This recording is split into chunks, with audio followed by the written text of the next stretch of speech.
them, like, what they are. What? In terms of, like, they were born here, right? Mm-hmm. Like, do they say they're Pakistan or American?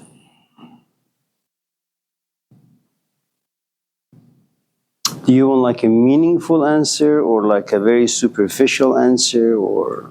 I asked because I don't think it's something that I've struggled with because I've always said like, oh, I'm Mexican, even though I was born, I was born in Texas. But I don't know, like I've never really asked anybody else that question. I don't know if it like varies from like culture to culture, but yeah, so I guess I would like the meaningful answer. When 9/11 happened, I don't think you were born, or maybe you were, but some of this class, you're still new to life. But when 9/11 happened, I was on campus at Sierra College. I was teaching. And I'd been there for a while. And I was in my office, the secretary knocks, and she says to me, "We've been attacked." Attacked? What do you mean attacked? And so a few minutes later, I realized that some people from the Middle East,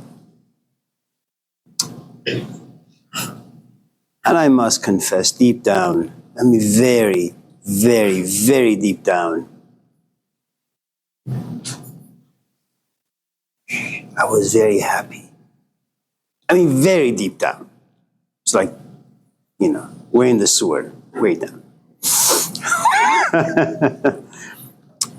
And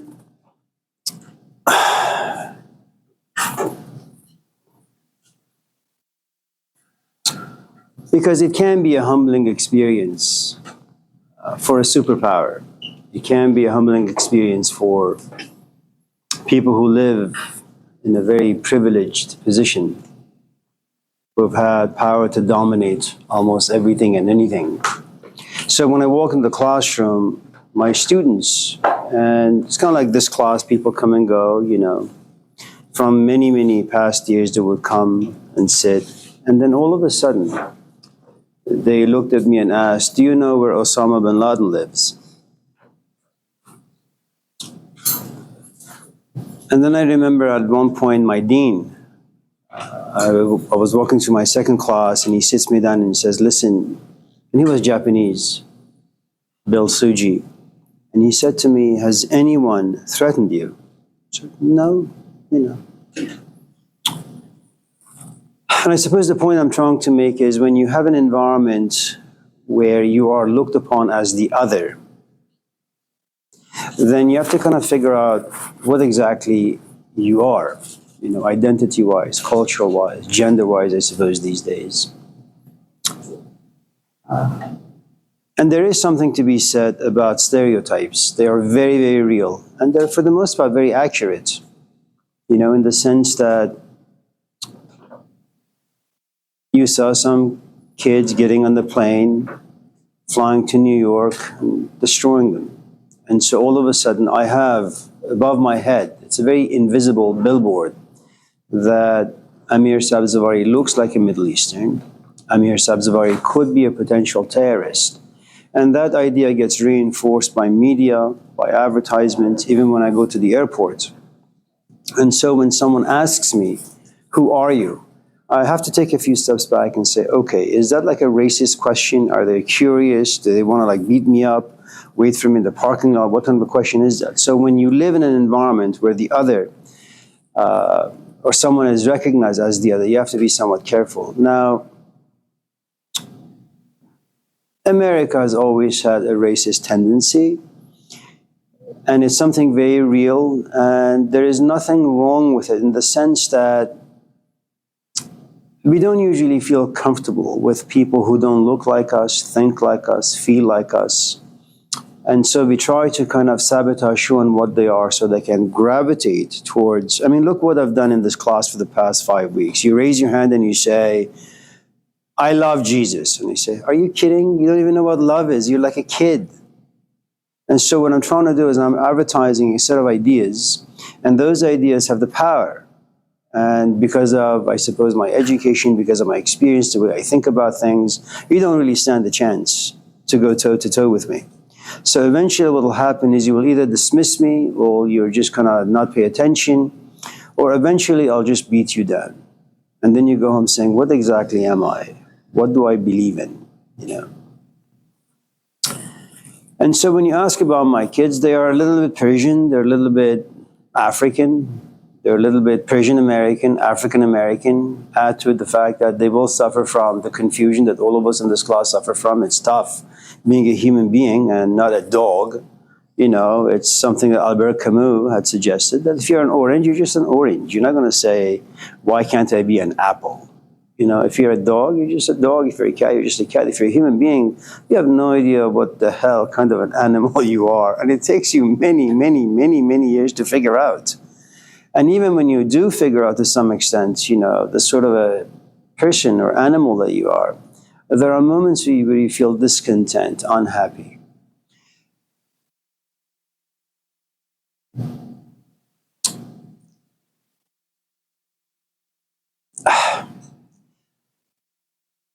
You know, the best you can do is, as parents, give them what little tools you have and hope that they have the ears to listen and hear.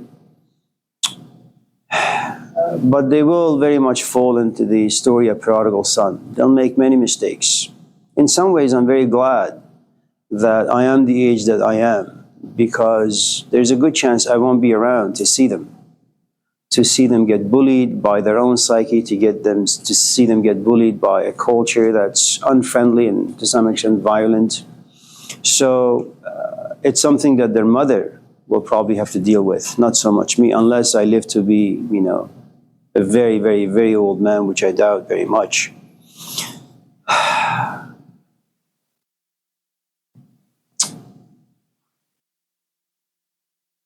You know, it reminds me of,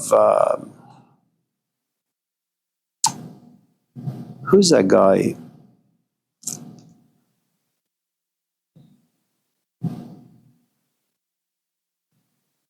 James, the African-American James, I'm sorry? Yeah, James Baldwin. James Baldwin and Mike Tyson, they're very interesting people. If, for example, you were to go back and have a chat with Mike Tyson when he was 20, and if you had called him the N-word, there's a good chance he'll just beat you up. And he wouldn't mind spending the rest of his life in prison because he would be consumed by anger. If, on the other hand, you would tell James Baldwin, if you would call him the N-word, he would look at you and he would wonder what sort of a sickness you're suffering from. He has a name, it's James. And then he would probably tell you, let's go somewhere like Pete's, I'll buy you a cup of coffee, and then you can tell me what your issues are with who I am, with my skin color, with your own history.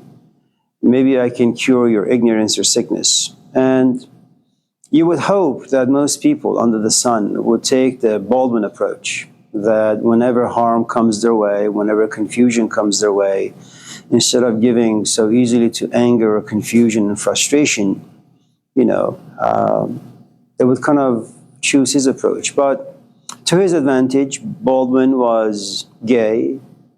Baldwin had a father, I think, who was very religious. And so he had to keep a lot of things secret. He had a thick skin, you know. And so when he gained some popularity in his solitude, writing poetry, writing prose, going to France, seeing how other people live, talking, having great conversations with various people, it just made him very strong from the inside. And that's all you can hope for anybody, really, that because life is a beast, and you can't just break down every time life pushes you around. You won't survive, you know. And I think whether or not God exists, whether or not religion has any factual relevance, it does offer you some tools. Maybe the Buddha really was a very incompetent human being. And I don't think that's too far-fetched. I mean, everybody gets married, everybody survives relationships, everybody has children, and everybody suffers raising their kids. Everybody suffers seeing their parents whom they love die. The Buddha was far too sensitive, perhaps. He didn't really know how to deal with his wife. He didn't know how to deal with his kids. He didn't know how to deal with power, with money, with parents who are getting old and dying. So his way out was, it's kind of like someone who has trauma. They want to fall in love. They want to be intimate. They want to trust. They want to have faith in another. But something about them, no, they can hurt you. It's something that Freud, talked about. And because other people have the power to hurt you, because society has the power to hurt you, why not just walk away from the whole thing? And that's exactly what he did. Maybe he just didn't have the power to believe like other people. Maybe that's the disease that Jesus suffered from. Everybody went to the synagogue. Everybody had a good time. Everybody got married and had kids and raised a family. Not him. At the age of 12, he says, I don't know what's wrong with me. He just leaves. And he comes back, and when he comes back, he makes the rest of us feel bad. I am perfectly fine being in a marriage. But no, he has to come back and say, why is your marriage letter of the law? Why can't you have any passion in it? And then, like Socrates, and then you go home saying, he's very right. Why can't I love my wife the way I did like 20 years ago? Maybe I should leave and find someone else. And then you begin to second guess yourself, and then third guess yourself. And before you know it, everything about you is just completely damaged. But, I don't know, my kids will turn out whatever. We just would hope for the best.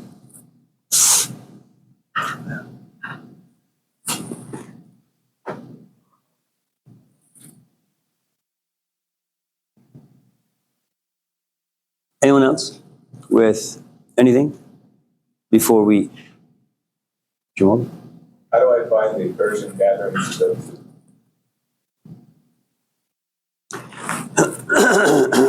Persian gathering. Well, I think there are Persian centers and there are Persian poetry nights. Dress well, shave, smell good, and then go to the gathering. And then depending on your sexual orientation, when you go there, just be hetero, okay? Yeah, and then look at a woman whose company you enjoy, who's attractive, and just keep winking at her. Dress exotic.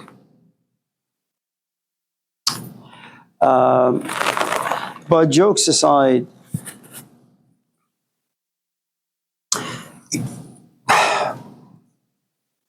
you don't need a Persian gathering. What you need is a gathering that has culture in it, that has substance in it.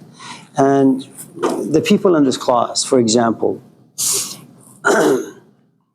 what you're looking for is, what you're looking for is a ready-made dish that I will invite you to a gathering, and my parents are there, and I've known them for all these years. They enjoy poetry and music and conversation. Other family, friends, and relatives will be there, and they're all the same. I've had students who learn Persian, who start playing Persian music, sing Persian music. Some have even traveled to Iran. One of them, in fact, is doing his PhD in Persian literature.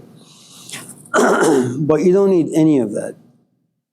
The easiest way is the people who've come here on a regular basis, and the people who are engaged, the people who pay attention and enjoy ideas.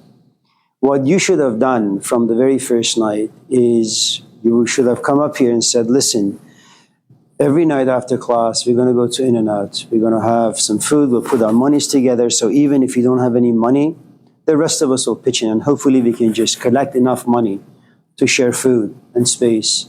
And then you would have had a gathering for the past like 5 or 6 weeks. And then you begin to create histories with people. And that history, if it's positive, will create friendship.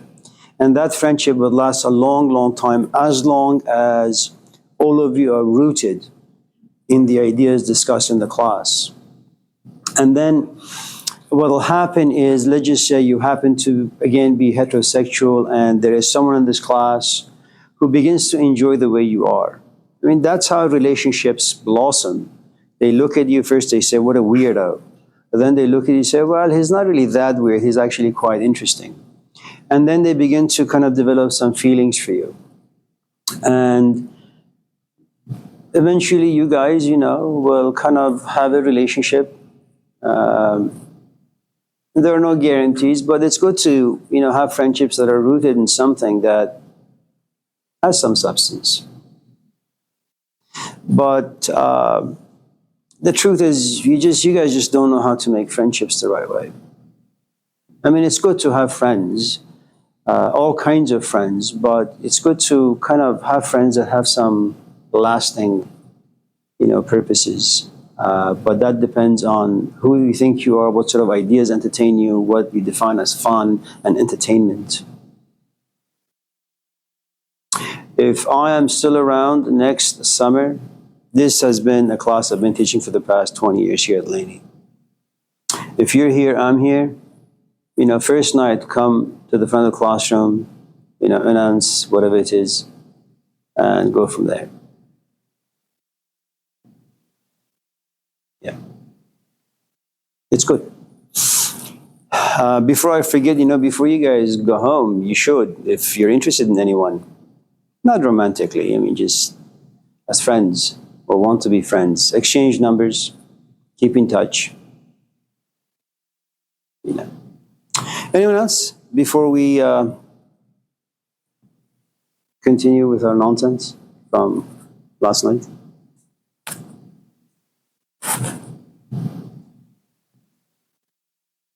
No one? Kendra? A little bit more about wisdom as like a tool for life as opposed to wisdom going against life.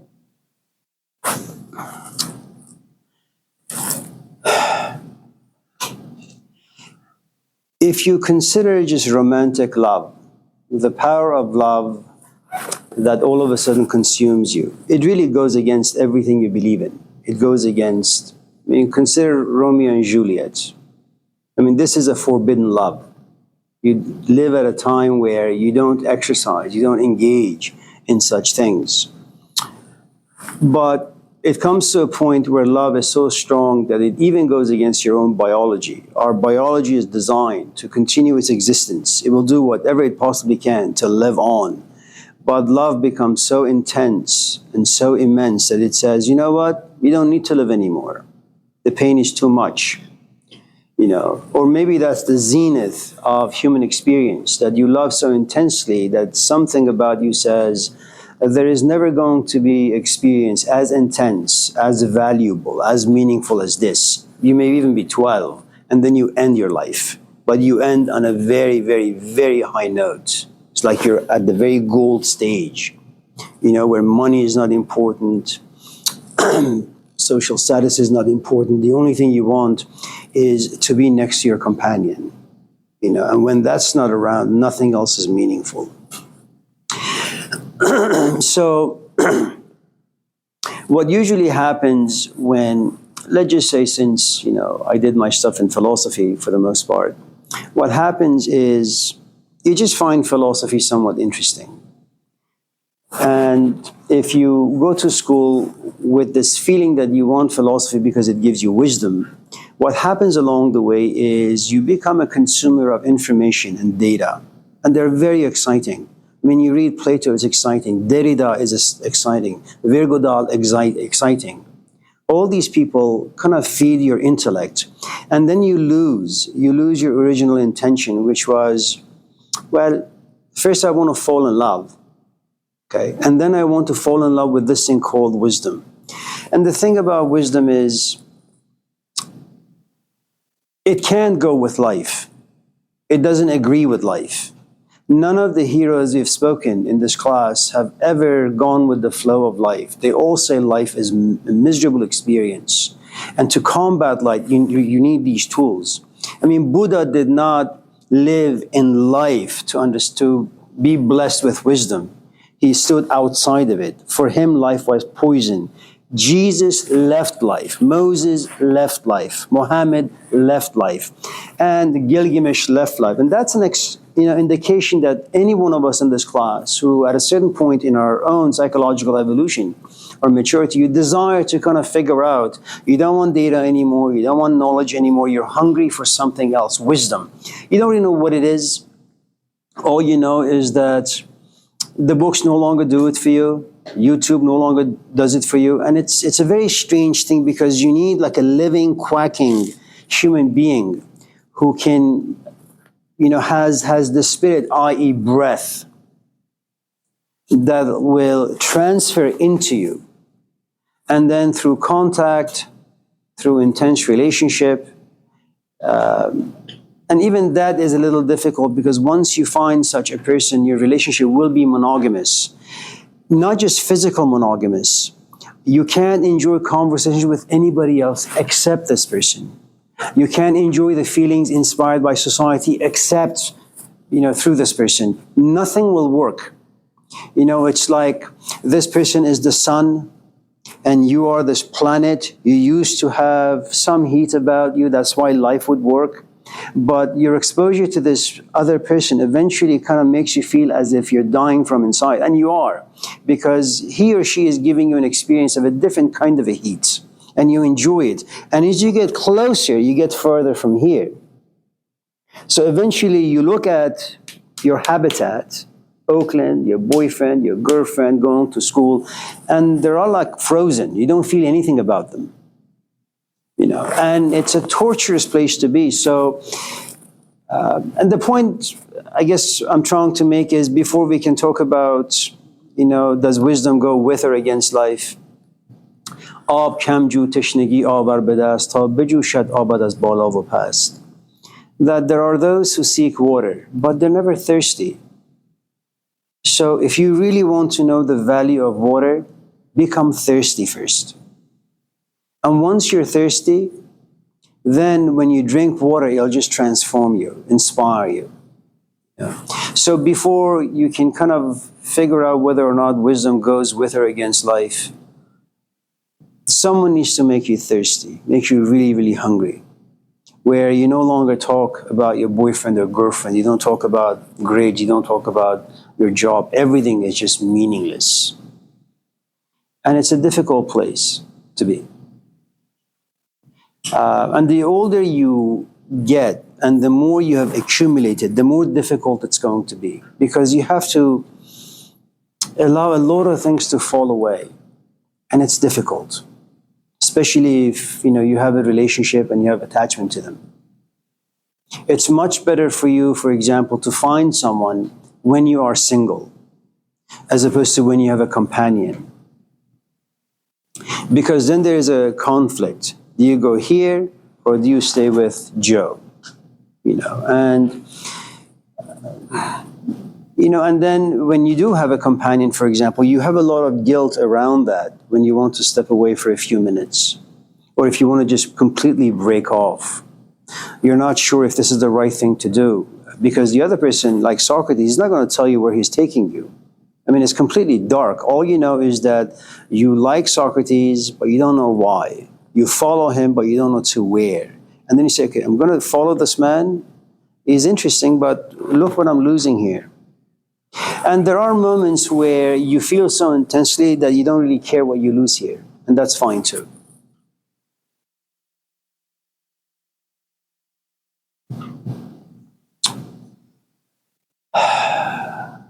Yeah, so.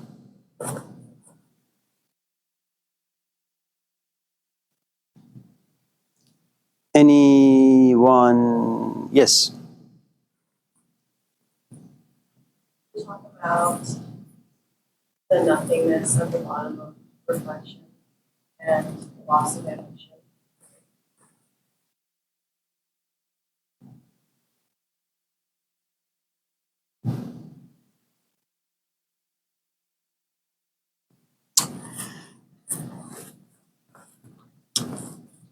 Imagine for a moment that, and I'm going to use, it's not so much for you, just for me, because this is just the way, my mind functions. Imagine you're single and you go somewhere and you find someone attractive And you guys keep talking, you guys keep having coffee, and the relationship just grows and grows and grows and grows. And it's really, really exciting. But like all things in life, your relationship lives in time. It begins to oxidize. The glaze starts to slowly fade. And you realize that what was once a very romantic love affair, now it's mostly political. And that's just the way all things work. You know, regardless of how inspiring this class may be, at the end of the day, you have to write a relatively decent essay. You can't just say, I am so inspired that I'm confused, I don't know what to write, end of story. That's not going to get you a passing grade, okay? And eventually the politics of life get in, you know. Add to the fact that we enter into relationships confused, somewhat in the dark about who and what we are, what we desire, what our intentions are, why we are even in the relationship. The other person is very much the same. All we know is that I just don't like to be alone. And I just find this person attractive. There comes a point where you realize that you guys come home, you have food, you watch TV. And the conversations that were once exciting, they're no longer. And then let's just say temperamentally you happen to be somewhat reflective, or maybe because of the difficulty of the relationship, you're forced to reflect. Why is it changing? Why is it not working? Why do I feel as if there is no passion in this relationship? You try a few things. You say, let's go, on a trip. Let's go on a date. You do all these things for a number of years, or maybe months or weeks, and eventually you're faced with what we talked about last night, confrontation. You look at this relationship and you realize there is nothing in it.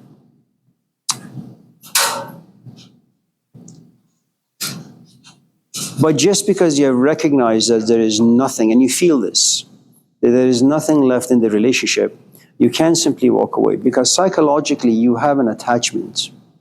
So what you do now, you try to fix it, but you can't. So there is frustration, there is agitation. You may even walk around town and find people laughing, holding hands. You envy them, you become angry. You try to make it work with this companion of yours by talking, by going to places. That doesn't work. So all the tools that you have at your disposal prove themselves to be completely useless. Now you get really, really sad and depressed. Depression turns into anger. Should I stay or should I go? Should I stay or should I go? The conflict grows and grows and grows and grows. And eventually you walk away. Unless, of course, you get pregnant. Then you have the child, then you guys start to make things out, then you walk away. And this stuff is no different. Because human existence is nothing but a series of relationships.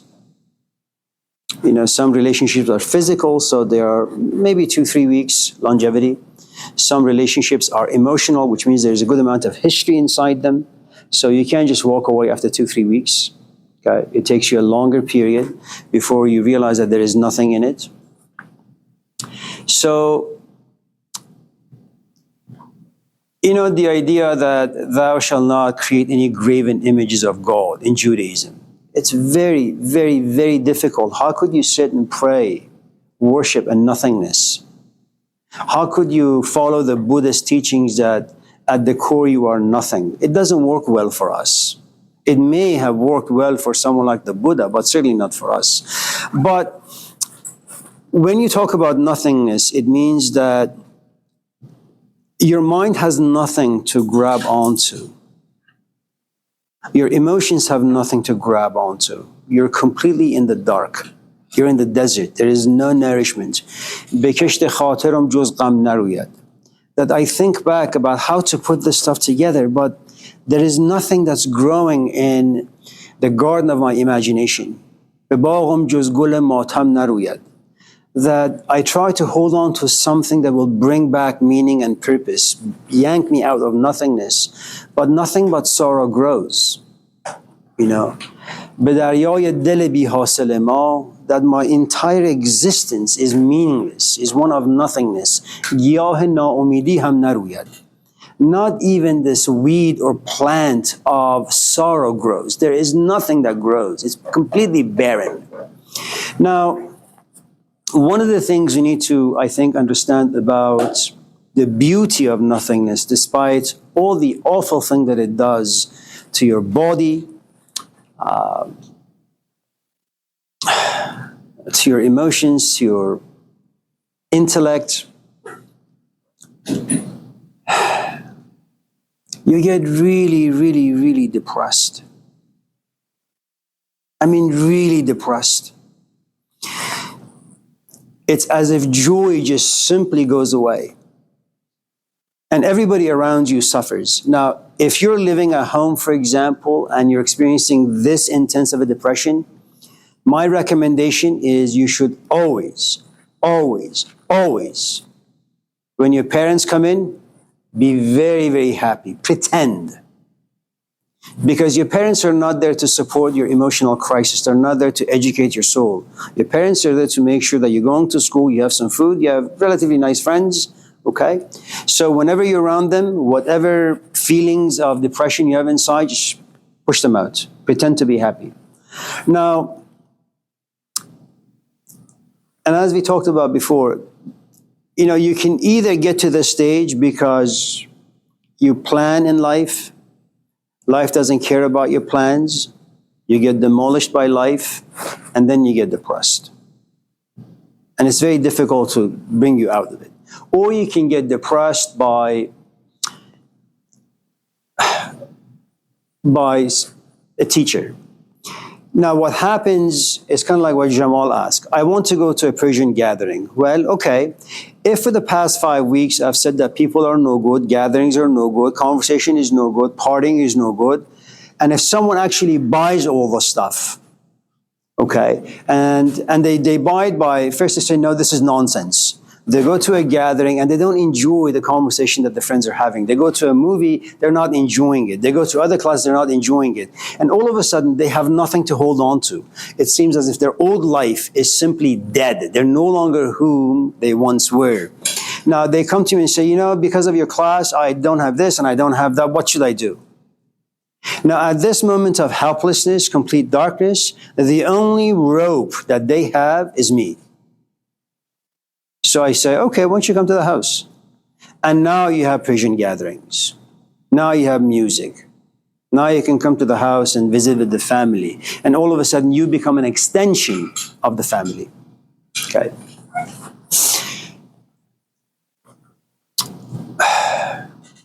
And that's true with all aspects of life. You know, when you have a cavity that you have dismissed for a while and it turns, you know, it hits the nerve, out of desperation, you drive to the dentist. When you realize that your boiler system, this container is filled with emotions and you can no longer contain them, you're driving and you just scream. So you need to have an output for depression. But you know, life's depression is the outcome of confusion. A teacher's confusion is the outcome of intentional work. You know, let's say I cut you off from all of your friends, but I'm not going to leave you hanging. You will come to the house. You have no choice. And I won't invite you. You will invite yourself. And I say this because it's something that I've done for the past 30 years. This is how things work. You know, even if you read, for example, the Gospels, what you have is Jesus manipulating, exploiting his disciples. I mean, they have a life, they have a shop, they have a business, they have money, they have kids, they have parents. And once he is successful in telling them that their life sucks, well, he doesn't just abandon them. He says, okay, follow me now. And they follow him. But since you're not there, or maybe you are, the point I'm trying to make is when you begin to lose things, you will fall into this thing called poverty. Poverty is always going to be painful. There is also the other thing that comes about. We are creatures of conformity. We like other people to like us. We want to laugh like other people. We want to be successful like other people. And when you realize you can't really do that anymore, that depresses you even more. You get beaten up by your own psyche, that you want to be like others, but you can't. It's like something is blocking you from becoming that.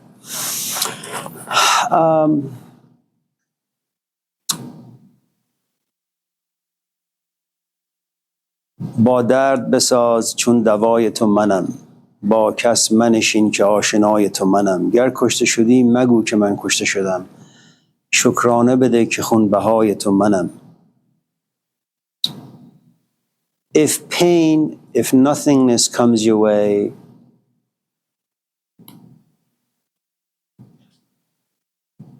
make it your companion. Because the pain knows you well, better than anybody else in your life. با کس منشین که آشنای تو منم. Nothing can be your companion. No one can be your companion but pain. گر کشته شدی مگو که من کشته شدم. If you're dying from within, don't say you're dying. Don't say you're dead. Because the pain will eventually turn this desolate garden, desolate land into a beautiful garden of flowers. But you have to wait.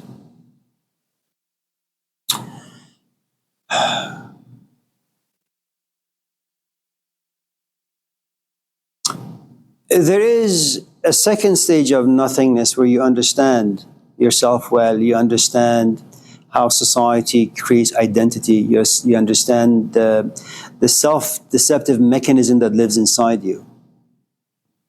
And every time someone tries to give you something as a form of advertisement, every time that you want to be a consumer of that, you stop yourself.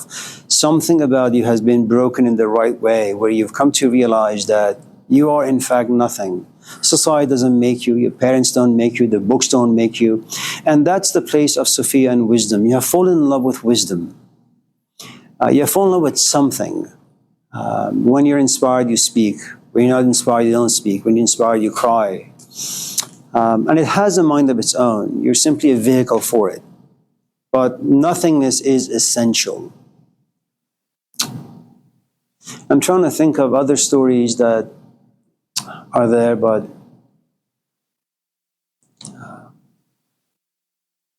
yeah. And the loss of ambition.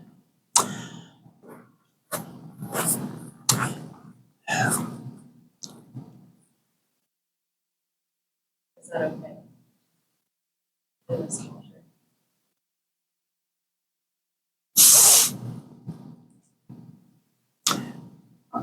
You know, my kids are very ambitious, but they're ambitious in all the wrong ways. Their ambitiousness gets them nowhere. I'm hoping I'll be around long enough to inject inside them the things that I think are good to be ambitious about. So it depends who is giving you a sense of ambition, you know. Because ambition is nothing but a drive. It's like fuel in the tank that you put in your vehicle and you drive here, you drive there. Okay? Ambition itself is not a problem. Who is giving you an ambition? Let's just say that for the past, let's just say your father teaches psychology somewhere, okay? And he's always guided you towards that particular branch of knowledge. All of a sudden you take a history class and you realize your love for history is far more greater than your love for psychology. Now, this is your last semester to get your master's in psychology. And all of a sudden you say, you know what? Because you're dealing with value system, and that value system has a good amount of self-image in it. You say, I think I'm just going to give up psychology and move into history. But that means you have to do the prereq, get your bachelor's, and then get your master's. And then that teacher helps you get a job, maybe a full-time job, and then your life is set, you know. In nothingness, you have no ambition. In nothingness, there is no purpose. There is nothing to think about. Nothing has any meaning. Nothing has any value. And so in this culture, is it okay to be without ambition? The answer is no, because before you can live without bread, you need to have bread. You know, it's important that your physical body has shelter. your stomach has bread, and you need to make sure that you have a secure shelter and you have a secure fridge, always filled with food. And the only way that happens is money.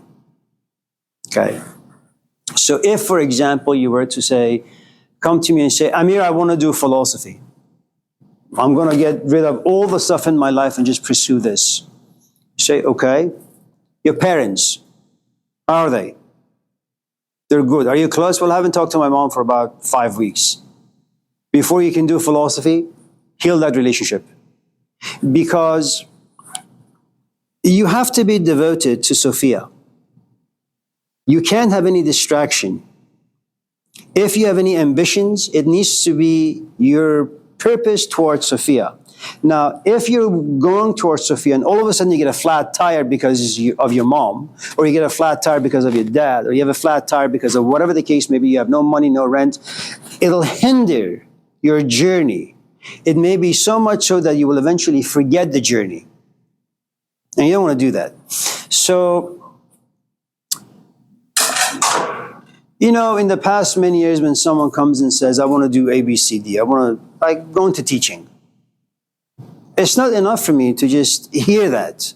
I need to make sure that they are good with their parents, that they have a job, they have a savings. You know, I don't want them to have friends because they haven't been verified. Because you inherit their lifestyle, you know. And that's the reason for a community. You only hang out with people who have the same ambition and purpose as you do. So there's a good amount of pretending that you have to do. It may hurt you, pain you, make you feel miserable, but it's something that you need to do. Nothingness, awful. Having no ambition is depression. And even this class, I've heard of Rumi. A couple of you. So what you have about this man is, you know, he was very ambitious. His father made him very ambitious. From the age 20, when his father passed, Rumi was a teacher of the school. And he was a teacher for many, many, many years, almost 2 decades. And then all of a sudden, this man enters his school and asks him some very, very simple question. A couple of things happen. First, the very presence of this old man who was, I think, 15, maybe 10, 15 years old in Rumi, was that there was something about this man that just stopped Rumi inwardly. I don't know what it is. It's like something we talked about in this class. It's like a blessing. You don't know where it comes from, why it comes, how it comes. All you know that it's right there. You feel something and there is no escaping it. Now, it's true that you can't escape the feeling, but it's also true that you have a history with your relationship. In other words, you have a history with all the things you've done in your life. Your father passed, made you a teacher. You are a Rumi. You are a Muslim. You teach about 400 people. You have a name and a reputation in your town. This man makes me feel as if I am nothing. And he asked the question, this man named Shams, and Rumi pretends. He says a few things. His disciples begin to applaud. Yes, we knew our teacher is smart. But on the inside, Rumi knew that something about him had been broken by this man. It took no more than maybe 10 minutes. And when he's done teaching, he follows this man. He says, you know, I don't know who you are. I don't know what you're about. And the thing about Shams you need to understand is this. Good teachers. Shams was about maybe 35, 40. He sees the young Rumi and says, he's not ready. You can't make the grass grow by pulling it. I'm not going to go talk to him. I'm not going to tell him what Islam is. I'm not going to tell him what esotericism is. I'm not going to tell him what self-knowledge is. He's not ready. He has ears, but those ears don't hear well. So I must wait. Shams waited almost 17 years for Rumi to get to a place where he can go in and make him feel nothing. If you have sofas in your house and I want to give you new sofas, I say, okay, Anna, Christina, I'm coming in. She said, but what am I going to do with the sofas? Isn't your house empty? No. Well, okay, then I'll wait. When you have emptied your living room, give me a call, I'll bring you the new sofas. And that's how things are. It has to be completely empty. Now, when it's empty, a couple of things happen. You could fall victim to a Jim Jones. You could fall victim to a Joel Osteen. You could fall victim to Osho. You could fall victim to Jordan Peterson. You could fall victim to Eckhart Tolle. Or you could fall victim to Jesus Christ. So when, for example, your friend last night, William, asked, well, how does one become a good man? Well, good according to who? You know, if you're hanging out with Snoop Dogg and you're not smoking with him, well, he doesn't consider you a good friend. If on the other hand, you hang out with Jesus Christ and you don't smoke, he considers you a good man. You know? And Rumi feels as if 20 years of teaching, knowing the Quran inside and out, knowing, but not so much poetry, he all of a sudden feels as if everything he has done in his life has been a waste. That's a huge tragedy for anyone. It's like going out, having a boyfriend for 5 years only to realize this was a complete mistake. Well, you can't take your time back, get it back, it's finished. Now you have to deal with all the nonsense that lives inside you. But here's the thing, Shams leaves. But being a good student, he follows. He follows Shams and says to him, people say you have black magic. People say there is something weird about you. I don't really care what people say. You have given me a glimpse into this unknown that has deleted everything that has lived inside me. It seems as if without you, I feel nothing. Come to my house. And Shams says, no. And it's a test. You have to test students. It's not enough for them to say, I like this or I like that. You test them constantly. Please come to my house. No. Please. Okay.